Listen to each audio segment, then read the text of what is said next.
Good morning mga ka-farmers. Welcome back sa ating YouTube channel, no. Nagbabalik tayo mga farmers. Matagal-tagal na rin tayong hindi nakapag-vlog, no. So mga ilang araw din, no. So ngayon mga ka-farmers ay update lang tayo sa ating jugulay, no, na magra-running 4 months old. So papakita ko sa inyo mga ka-farmers. So bago tayo magsimula, mag-intro muna tayo.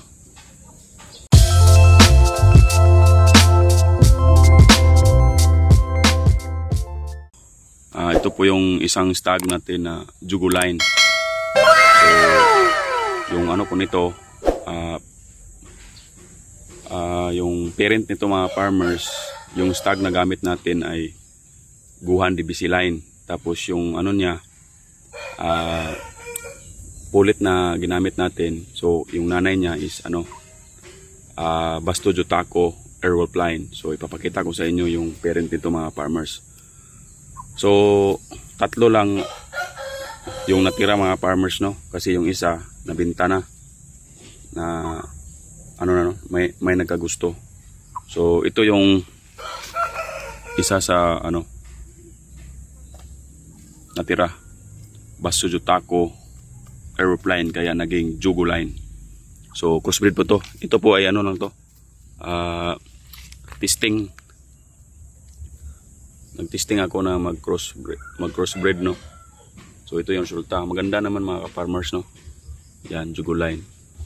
So hindi katangkaran mga ka-farmers.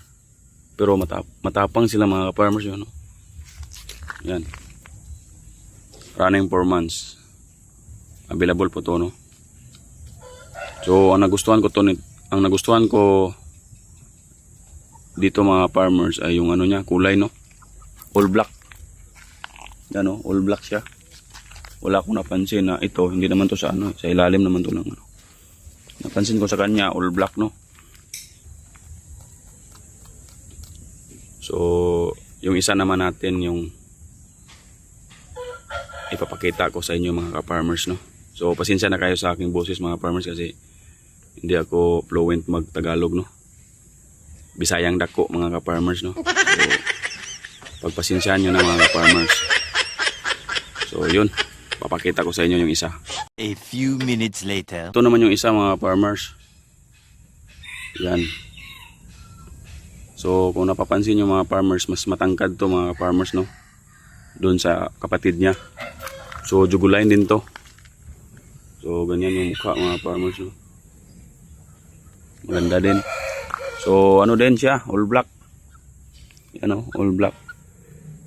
Siguro pag laki nito, baka meron kasi siya ditong pula-pula dito sa bandang buntot, no. Tampis kung dito tawagin sa amin.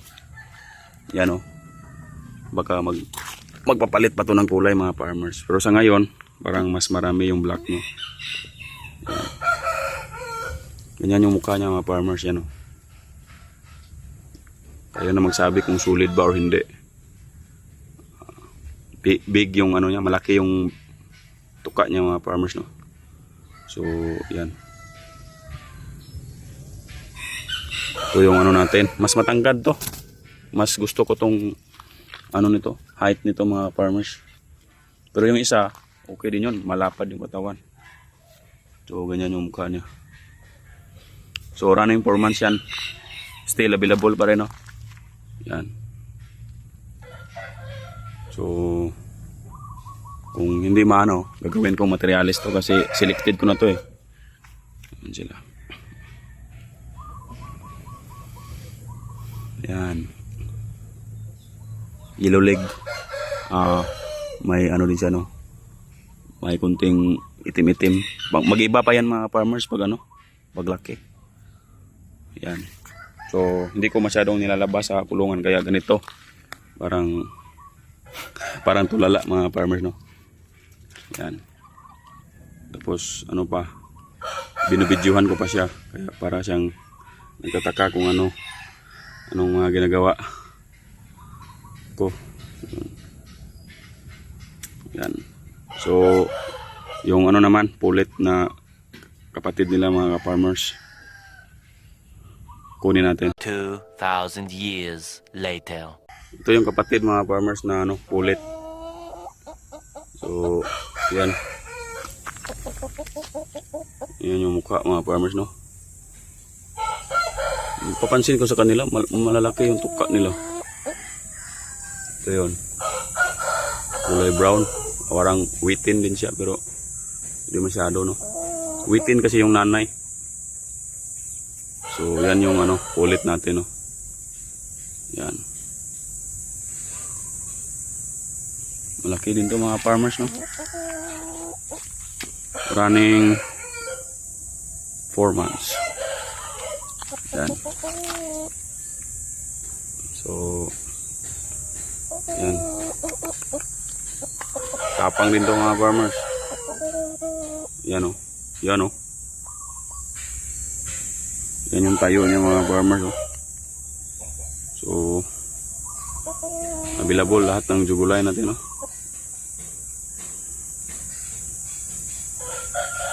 Kasi kailangan natin mag-out kasi mag-breed na naman tayo ulit. Hindi tayo kagaya ng ibang breeder na maraming ano, pang tusto sa pagkain. So, kaya nilang mag ano ng maraming manok. Pero ako, ano pa tayo baguhan lang tayo mga farmers, no? Small breeder lang tayo. Kaya hindi nahihirapan tayo pag ano, marami na tayong inalagaan.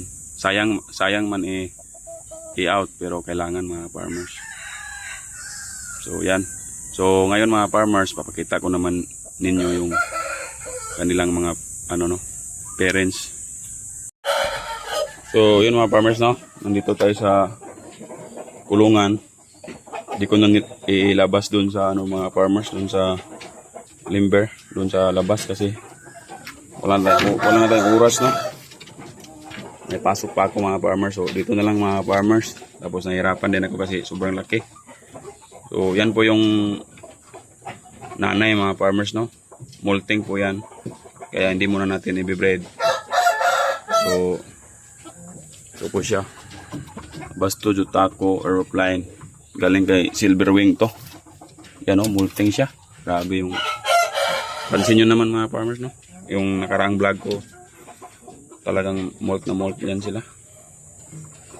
So, yan po yung ano natin, wala masyado sa kondisyon mga farmers kasi ano, molting. So yung tatay naman ay ito, yung galing ng Mindanao, Guhan DBC line. So molting din to. Yan. Yan yung mga ano, kaya kulay black yung mga ano, no, anak. So yan. Molting, oh. So yan. So yun lang muna ngayong araw to mga farmers, no. At bago tayo magtapos mga farmers, ay nagpapasalamat ako sa lahat ng ating mga subscriber, no. Shoutout pala kay Teach Me Vlog DIY. Kapitbahay lang namin na vlogger din, no. So shoutout sa iyo Kuya Ricky. Tapos kay ano, Francis Silva, no. Shoutout sa iyo sir. So salamat sa laging panonood sa aking munting channel, no. At sa lahat na rin ng ating mga subscriber, no. Shoutout sa inyo mga ka-farmers. So yun lang muna yung araw to mga farmers. Pag may nagustuhan kayo, PM lang kayo, comment kung may gusto kayong itanong. So yun lang. God bless and maraming salamat.